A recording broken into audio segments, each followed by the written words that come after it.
There are some changes coming to DMZ with Season 2, and these are kind of just the changes. This isn't even the new content for the most part, and a lot of the changes that we're going to see here are probably going to be something that we're going to see in future seasons also. And what I mean by that, you guys will find out when we get to those, but for now, let's go through all of the different changes coming to DMZ. First is enemy tuning. And what they explained that they're going to be exactly changing about the enemies is that they're going to be changing what types of AI spawn, the amount of AI spawning, and the accuracy of the AI at range. Now, initially, they aren't incredibly clear if they're making them even stronger or they're nerfing them a bit, but by the fact that they do continue in the article to say that it should provide a challenging but manageable play space, that to me makes it sound like the more obvious thing is going to happen is that they are going to be nerfing them a bit. It seems like there will be less AIs in some areas. The type of AIs, probably the armored AIs they're talking about, are not going to spawn as often, and especially a really important change is the accuracy of AI at range, because oh my gosh, was it insane when you thought you got away from the AI, you think you're all cool in that, you're like 70 meters away and then they just tap you from that far away. It's crazy. So it's definitely a good change. Next thing they're changing is spawn points, and I believe they already kind of worked on this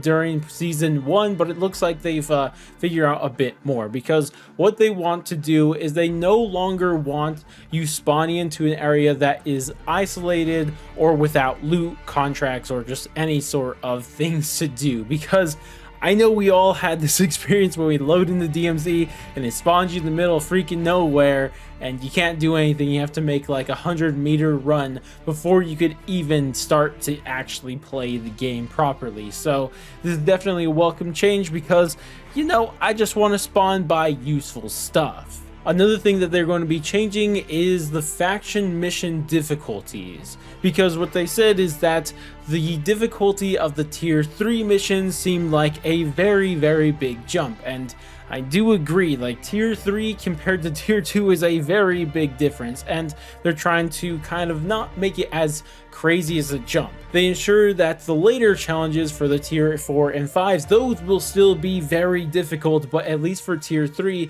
they want to make those a bit easier just for people could more easily get their second insured weapon slot. The next thing that is very interesting is that Infinity Ward announced that there will be a seasonal refresh, and considering that this says seasonal, I imagine we could expect to see this every time there's a brand new season for Modern Warfare.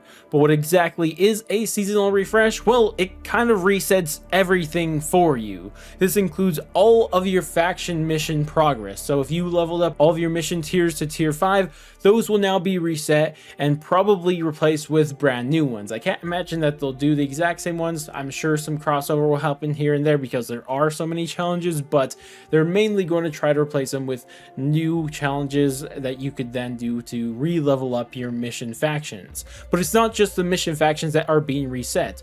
Also, all of your contraband and keys will be reset. All of the guns you collected, I know I have a ton of contraband guns that are 5 attachments, so it's going to really hurt when they get reset. And also the keys, I think I have 20 keys also, so I guess, well, if you guys are like me and have a ton of your contraband weapons and keys, you're probably going to want to just go use those as much as possible because they will all be reset at the start of season 2. But they wrap up all the new information with teasing a couple new things. One is something that we've known for a while, that there will be a new map available for DMZ during season 2, and of course this is the brand new Resurgence map that we've already heard about. But they did say that the current maps will also be kept in rotation, of course, with Al Mazrah and Building 21. So by the time season 2 comes around, we'll have 3 whole DMZ maps, and that's definitely a really good thing. And that's everything we know, at least for now, about season 2 and DMZ. Definitely there are some good changes here, but I just can't wait to hear what the actual new content's going to be come the next blog post. Also, I would love to hear what your guys' opinions on the seasonal refreshing is. Is that something that you like or you don't like? I know it's how a lot of other extraction games work, so I get that, but at the same time, it's going to hurt when all of my factions, contraband, and keys get reset. So let me know your opinions on all that down in the comment section below. Regardless though, that's going to wrap it up for this video. If you guys did enjoy it and you found it informative in any way, shape, or form, I would appreciate if you guys dropped a like, subscribe, bell, share, or any of that good stuff. But I'm going to go catch you guys next stream, video, or whatever the heck it may be, and laters guys.